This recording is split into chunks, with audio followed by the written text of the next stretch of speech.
ഇനി അടുത്ത നമ്മുടെ ചാപ്റ്റർ ആണ് the tiger in the tunnel. Ruskin bond എന്ന് പറയുന്ന ഒരു ചിൽഡ്രൻ ലിറ്ററേച്ചർ റൈറ്റർ ഉണ്ട്. ആൾ എഴുതിയിട്ടുള്ള ഒരു ഷോർട്ട് സ്റ്റോറിയാണ് the tiger in the tunnel എന്ന് പറയുന്നത്. സോ റസ്കിൻ ബോണ്ട് എന്ന് പറയുന്ന പേഴ്സൺ കുട്ടികൾക്ക് വേണ്ടിയുള്ള ലിറ്ററേച്ചറിൽ മോറലി ഫോക്കസ് ചെയ്തിട്ടുള്ള ഒരു പേഴ്സൺ ആയിരുന്നു. ഏറ്റവും കൂടുതൽ എഴുതിയിട്ടുള്ളതും ഷോർട്ട് സ്റ്റോറീസും അതുപോലെ കവിതകളും അങ്ങനത്തെ സാധനങ്ങളൊക്കെയാണ്. നോവൽസും എഴുതിയിട്ടുണ്ട്. ഫേമസ് ആയിട്ടുള്ള ഒരുപാട് നോവൽസ് റസ്കിൻ ബോണ്ട് എഴുതിയിട്ടുണ്ട്. സോ ഈ ഒരു ഷോർട്ട് സ്റ്റോറിയാണ്. ഇതിനകത്ത് നമുക്ക് മെയിൻ 2 ക്യാരക്ടേഴ്സ് ആണ് വരുന്നത്. First one is Baldeo and ബെൽഡോന്റെ സൺ ആയിട്ടുള്ള ടിംബോ. ഇതാണ് നമ്മുടെ 2 ക്യാരക്ടേഴ്സ്. ടിംബോ എന്ന് പറഞ്ഞ ഒരു 12 വയസ്സുള്ള ഒരു ലിറ്റിൽ ചൈൽഡ് ആണ്. ആൻഡ് ഇവർ രണ്ടുപേരും ട്രൈബ്സ് ആണ് കേട്ടോ, കാട്ടിൽ ജീവിക്കുന്ന ട്രൈബ്സ് ആണ്. നമ്മുടെ മെയിൻ ക്യാരക്ടർ ആയിട്ടുള്ള ബെൽഡോ എന്ന് പറയുന്ന ഒരു ക്യാരക്ടർ നമ്മുടെ റെയിൽവേ സിഗ്നൽസ് കാണിച്ചു കൊടുക്കുന്ന പേഴ്സൺ ആണ്. ആള് താമസിക്കുന്നത് ഒരു ജംഗിൾ സൈഡിലാണ്. ജംഗിൾ സൈഡ് എന്ന് പറയുന്നത് കംപ്ലീറ്റ്ലി കവേർഡ് വിത്ത് ഹിൽസ് ആണ്. അതിന്റെ എല്ലാ സൈഡും ഹിൽസ് മാത്രമാണ് കവർ ചെയ്തിട്ടുണ്ടായിരുന്നത്. ആൻഡ് ഒരു റെയിൽവേ ടണൽ, റെയിൽവേ സ്റ്റേഷൻ എന്നൊന്നും പറയാൻ പറ്റില്ല, അത്രത്തോളം ഡെവലപ്ഡ് ആയിട്ടുള്ള ഒരു പ്ലേസ് ഒന്നും അല്ലാതെ. പക്ഷേ ട്രെയിൻ പോകുന്നുണ്ട് ആ സ്ഥലത്തൂടെ. അപ്പം ജസ്റ്റ് ആളുകൾക്ക് വേണമെങ്കിൽ കയറാം.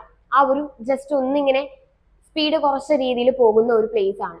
അവിടെ നമ്മുടെ ട്രെയിൻ പോകുന്ന സമയത്ത് പാത്ത് ക്ലിയർ ആണ്, കുഴപ്പമൊന്നും ഇല്ല എന്നുള്ളതിന് സൈൻ കാണിക്കാൻ വേണ്ടി നിൽക്കുന്ന ഒരു പേഴ്സൺ ആയിരുന്നു നമ്മുടെ ബെൽഡോ എന്ന് പറയുന്നത്. സോ ബെൽഡോ ഒരു ദിവസം രാവിലെ വർക്കിന് പോകാൻ വേണ്ടി നിൽക്കുന്ന സമയത്ത് ആണ് നമ്മുടെ ഈ ഒരു സ്റ്റോറി സ്റ്റാർട്ട് ചെയ്യുന്നത്. സോ ടെമ്പോ നീച്ചിട്ട് ചോദിക്കുകയാണ് അച്ഛൻ്റെ അടുത്ത്, അച്ഛാ ഞാനും കൂടെ പോന്നോട്ടെ, അച്ഛൻ പോകുന്ന സമയത്ത് ഞാനും കൂടെ അച്ഛൻ്റെ കൂടെ അക്കമ്പനി ചെയ്തോട്ടെ, എന്നെയും കൂടെ കൊണ്ടുപോകുമെന്ന് ചോദിക്കുകയാണ്. അച്ഛൻ പറയുന്നുണ്ട്, വേണ്ട, ഈ നേരത്തെ നീ എന്റെ കൂടെ പോരണ്ട, നീ ഉറങ്ങിക്കോ എന്ന് പറഞ്ഞിട്ട് മോനെ അവിടെ കിടത്താണ്.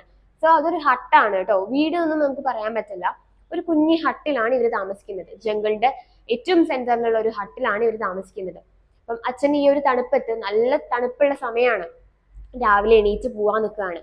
ഈ നിൽക്കുന്ന സമയത്ത് ഇപ്പം നോർമലി നമ്മുടെ ഇവിടെയൊക്കെ ഈ റബ്ബർ കാട്ടിന്റെ ഒക്കെ ഉള്ളിലുള്ള ഒരു വീടിന്റെ ഒരു സിറ്റുവേഷൻ നമുക്കറിയാലോ.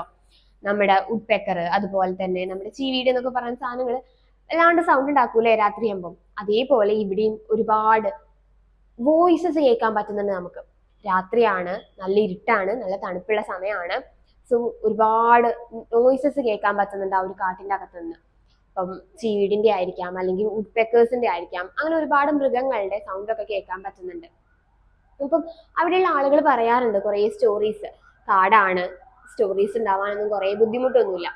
സോ ടൈഗർ ഉണ്ട്, ലയൺ ഉണ്ട്, അതുപോലെ ഒരുപാട് ജീവികൾ ഉണ്ട് അവിടെ എന്നൊക്കെ പറയുന്നൊക്കെ ഉണ്ട്. പക്ഷേ നമ്മുടെ ഈ ഒരു ബെൽഡോ എന്ന് പറയുന്ന ക്യാരക്ടർ ഇതിനൊന്നും വിശ്വസിക്കുന്നില്ല. കാരണം ആളിതൊന്നും കണ്ടിട്ടില്ല. ആള് കുറെ കാലങ്ങളായിട്ട് അവിടെ വർക്ക് ചെയ്യുന്നുണ്ട്, അവിടെ താമസിക്കുന്നുണ്ട്. പക്ഷെ ഇതൊന്നും കണ്ടിട്ടില്ല, ആളെ ഇതൊന്നും അറ്റാക്ക് ചെയ്തിട്ടില്ല.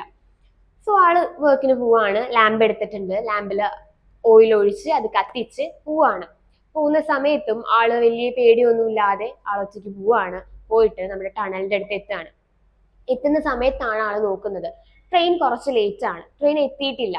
സോ ആള് ടണലൊക്കെ പോയി നോക്കി, ടണലിനൊന്നും പ്രശ്നമില്ല, ക്ലിയർ ആണ്, വേ ക്ലിയർ ആണ്, ട്രെയിനിന് പോകാൻ പറ്റുന്നുണ്ട്, കുഴപ്പമൊന്നുമില്ല, എല്ലാം ചെക്ക് ചെയ്ത് നിൽക്കുന്ന സമയത്താണ് നമ്മുടെ ലാമ്പിലെ ഓയിൽ കഴിയാനായിട്ടുണ്ട്. അപ്പൊ തിരിച്ച് വീട്ടിൽ പോയി ഇത് കത്തിച്ച് വരാനുള്ള ടൈമില്ല. അപ്പോഴേക്ക് ചിലപ്പോൾ ട്രെയിൻ വരികയും ചെയ്യും. അപ്പൊ ഈ സിഗ്നലിന് കാണിച്ചു കൊടുക്കണ്ടേ, അപ്പൊ ഇത് കാണിച്ചു കൊടുക്കാൻ പറ്റാത്ത ഒരു സിറ്റുവേഷൻ ആവും. അപ്പൊ അതുകൊണ്ട് അവിടെ തന്നെ നിൽക്കുന്ന സമയത്ത് പെട്ടെന്ന് ഇയാളൊരു സൗണ്ട് കേൾക്കുകയാണ്. അപ്പം ആളത് ഫോക്കസ് ചെയ്ത് കേട്ടുകൊണ്ടിരിക്കുകയാണ്. അപ്പം ആൾക്ക് ധൈര്യമാണ്, പേടിയില്ല എന്ന് പറയാൻ കാരണം എന്താ വെച്ചാൽ നമ്മൾ പറഞ്ഞു ഓൾറെഡി, ആളൊരു ട്രൈബാണ്. അല്ലെങ്കിൽ ട്രൈബൽ പീപ്പിൾസിനൊന്നും ജംഗിള് അല്ലെങ്കിൽ ഫോറസ്റ്റ് എന്ന് പറയുന്ന ഏരിയാസ് ഒന്നും വലിയ പേടി ഉണ്ടാവാനുള്ള ചാൻസസ് ഇല്ല അല്ലെ. അവർ താമസിക്കുന്നതും അവർ നടക്കുന്നതും അവർ ജീവിക്കുന്നതും എല്ലാം ആ ഒരു ഫോറസ്റ്റിനകത്താണ്. അതേപോലെയാണ് നമ്മുടെ ബെൽഡോയ്ക്കും പേടിയൊന്നുമില്ല. ആൻഡ് അതിനൊരു റീസൺ കൂടെ ഉണ്ട്. ആളുടെ ആൻസസ്റ്റേഴ്സ് യൂസ് ചെയ്തിരുന്ന ഒരു ആക്സ്, നമ്മുടെ മഴു ഇല്ലേ, ആ മഴു ആളുടെ കയ്യിൽ എപ്പോഴും ഉണ്ടായിരിക്കും. അപ്പം ആ ഒരു സാധനം, ആ ഒരു വെപ്പൺ കയ്യിലുള്ളത് കൊണ്ട് ആൾക്ക് പേടിയില്ല. ആളുടെ അച്ഛന്റെ അച്ഛനും എല്ലാം യൂസ് ചെയ്തിരുന്നതാണ് ഈ ഒരു മഴു എന്ന് പറയുന്നത്. സോ പേടിക്കേണ്ട ആവശ്യമില്ല. എന്ത് വന്നാലും അറ്റാക്ക് ചെയ്യാൻ അല്ലെങ്കിൽ അവരെ സ്വന്തം പ്രൊട്ടക്ട് ചെയ്യാൻ ആൾക്കറിയാം എന്നുള്ള ഒരു രീതിയിലാണ് നമ്മുടെ ബെൽഡോ ഉള്ളത്. സോ പെട്ടെന്ന് ഒരു സൗണ്ട് കേൾക്കുന്നുണ്ട്. ആൻഡ് ആളത് ലിസൺ ചെയ്യുന്ന സമയത്ത് ആൾക്ക് മനസ്സിലാവുന്നുണ്ട് അതൊരു ടൈഗർ ആണ്, ടൈഗറിന്റെ സൗണ്ട് ആണ് എന്ന് മനസ്സിലാവുന്നുണ്ട്. ആൻഡ് ആള് ഒന്നും കൂടെ സൂക്ഷിച്ച് കേൾക്കുന്ന സമയത്ത് സൗണ്ട് കേൾക്കാനില്ല, സൗണ്ട് പോയി, കംപ്ലീറ്റ്ലി സൗണ്ട് പോയി കഴിഞ്ഞു. പക്ഷേ ആൾക്ക് ഈ ടൈഗർ നടക്കുന്നതിന്റെ ഫുട് പ്രിന്റ്സിന്റെ സൗണ്ട് കേൾക്കാനുണ്ട്. ഓരോ കാലടി എടുത്തു വെക്കുന്നതിന്റെ സൗണ്ട് ആയിട്ട് കേൾക്കുന്നുണ്ട്. അപ്പൊ ഈ കേൾക്കുന്ന സമയത്ത് ആൾക്ക് മനസ്സിലാവാണ്, ആൾ ചിന്തിക്കുകയാണ് ഈ ടൈഗർ ഇനി ടണലിന്റെ ഇങ്ങോട്ട് വരുമോ അല്ലെങ്കിൽ ഓപ്പോസിറ്റ് സൈഡിലേക്ക് പോകുമോ എന്ന് ചിന്തിക്കുകയാണ്. തന്നെ അറ്റാക്ക് ചെയ്യാൻ വന്നാൽ കുഴപ്പമില്ല, പക്ഷെ ഓപ്പോസിറ്റ് സൈഡിലേക്ക് പോയാൽ തന്റെ മകൻ ആ ഹട്ടിൽ കിടന്ന് ഉറങ്ങുന്നുണ്ട്. അവനെ പ്രൊട്ടക്ട് ചെയ്യാനോ അല്ലെങ്കിൽ അവനെ ഒന്ന് കെയർ ചെയ്യാനോ ഒന്നും അവിടെ ആരുമില്ല, ഒരു പേഴ്സൺസും ഇല്ല. അപ്പം ആള് ചിന്തിച്ച് നിൽക്കുന്ന സമയത്ത് തന്നെ ഈ ടൈഗർ വരികയാണ്. ടൈഗർ വരുന്ന സമയത്ത് ആൾക്ക് മനസ്സിലായി തന്നെ അറ്റാക്ക് ചെയ്യാൻ വരികയാണ്. സോ ആൾ എന്ത് ചെയ്യുന്നുണ്ട്, നമ്മുടെ ബെൽഡോ എന്ത് ചെയ്യുന്നുണ്ട്, ആളെ പ്രൊട്ടക്ട് ചെയ്യാൻ വേണ്ടിയിട്ട് ഈ ആക്സ് വെച്ചിട്ട് ടൈഗറിനെ വെട്ടുന്ന സമയത്ത് പിന്നെ ഒന്നും കൂടെ വെട്ടാൻ വേണ്ടി നോക്കുന്ന സമയത്ത് എന്താ, ഈ ആക്സ് അവിടെ കുടുങ്ങിപ്പോയി. നമ്മുടെ ടൈഗറിന്റെ ഷോൾഡർ ബോള് അത് കുടുങ്ങിപ്പോയി, ഇത് ഊരിയെടുക്കാൻ പറ്റുന്നില്ല. പിന്നെ അപ്പം ആൾക്ക് മനസ്സിലാവാണ് താൻ ട്രാപ്പായി, ഇനിയൊന്നും ചെയ്യാനില്ല. ഓൾറെഡി നമ്മളെ ടൈഗറിനെ ഒന്ന് വെട്ടി, അതിന്റെ ദേഷ്യത്തിൽ ഈ ടൈഗർ നമ്മുടെ ബെൽഡോന്റെ മേത്തേക്ക് ചാടി നമ്മുടെ ബെൽഡോനെ കൊല്ലുന്നുണ്ട്. ആൻഡ് ആ ഒരു സമയത്ത് നമ്മുടെ ടൈഗർ എന്ത് ചെയ്യുന്നുണ്ട്, ആ ഒരു ബ്ലഡ് എല്ലാം ഇങ്ങനെ സക്ക് ചെയ്ത് കുടിച്ചുകൊണ്ടിരിക്കുന്ന സമയത്ത് ട്രെയിൻ വരുന്നുണ്ട്. അപ്പോൾ ട്രെയിൻ വരുന്നത് നമ്മുടെ ടൈഗർ ശ്രദ്ധിക്കുന്നില്ല, കാരണം ആള് ഫുഡ് കഴിക്കുകയല്ലേ, ആളതൊന്നും ശ്രദ്ധിക്കുന്നില്ല. ട്രെയിൻ വരുന്നുണ്ട്. ട്രെയിൻ വന്ന സമയത്ത് നമ്മുടെ ടൈഗറിന് പോകാൻ വേറെ ഒരു സ്ഥലമില്ല. അപ്പൊ ഈ ടണലിന്റെ ഉള്ളിലേക്ക് ഓടി കയറാണ്. ടണലിന്റെ ഉള്ളിൽ വെച്ചിട്ട് ഈ ട്രെയിൻ ഹിറ്റ് ചെയ്തിട്ട് നമ്മുടെ ടൈഗർ മരിക്കുന്നുണ്ട്. ആൻഡ് ട്രെയിൻ മൂവ് ചെയ്യുന്നുണ്ട് കേട്ടോ, ട്രെയിൻ അവിടെ സ്റ്റോപ്പ് ചെയ്യുന്നൊന്നുമില്ല, ട്രെയിൻ മൂവ് ചെയ്യുന്നുണ്ട്. നെക്സ്റ്റ് സ്റ്റേഷനിൽ എത്തിയപ്പോൾ ട്രെയിൻ സ്ലോ ഡൗൺ ചെയ്യുന്നുണ്ട്.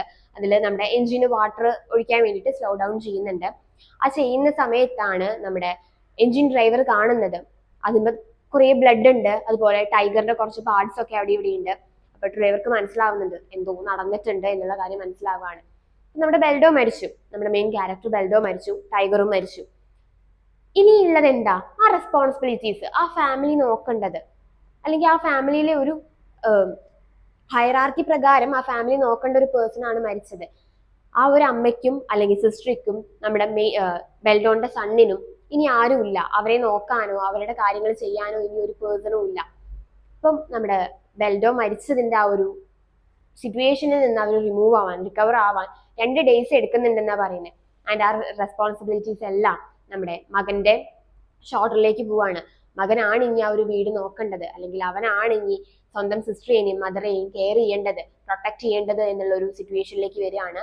നമ്മുടെ ചൈൽഡ് 3 ദിവസം കഴിഞ്ഞിട്ട് അവൻ ഈ ഒരു വർക്കിന് പോവാണ്. പോകുന്ന സമയത്ത് അവന് പേടിയൊന്നുമില്ല, കാരണം തന്റെ അച്ഛൻ യൂസ് ചെയ്തിരുന്ന ആ ഒരു ആക്സ് തന്റെ കയ്യിലുണ്ട്. താനൊരു ട്രൈബാണ്, മറ്റുള്ള ജീവികളെ പേടിക്കേണ്ട ആവശ്യമില്ല, അല്ലെങ്കിൽ എന്നെ പ്രൊട്ടക്ട് ചെയ്യാൻ എനിക്കറിയാം എന്നുള്ള ഒരു ധൈര്യത്തില് നമ്മുടെ സെബോ ജോലിക്ക് പോവാണ്.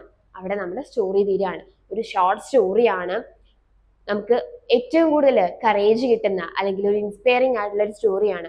ഇപ്പോഴത്തെ തലമുറയിലുള്ള കുട്ടികൾക്ക് താൻ ഒരു വർക്ക് ചെയ്യുന്നത് അത്രയും ബേർഡൻ ആണ് എന്നുള്ള ഒരു രീതിയിൽ ചിന്തിക്കുന്ന ആളുകളാണ്. സോ അങ്ങനെ ഇരിക്കുകയാണ് ഈ 12 വയസ്സുള്ള കുട്ടി സ്വന്തം അച്ഛൻ മരിച്ചപ്പം തന്റെ ഫാമിലി പ്രൊട്ടക്ട് ചെയ്യാൻ വേണ്ടിയിട്ട്, അവരെ ടേക്ക് കെയർ ചെയ്യാൻ വേണ്ടിയിട്ട് അച്ഛൻ ചെയ്തിരുന്ന ജോലി തന്നെ ഏറ്റെടുത്ത് ചെയ്യുന്നത്. അപ്പം ഇത്രയാണ് നമ്മുടെ സ്റ്റോറി വരുന്നത് കേട്ടോ. റസ്കിൻ ബോണ്ട് എഴുതിയിട്ടുള്ള ഒരു ഷോർട്ട് സ്റ്റോറിയാണിത്.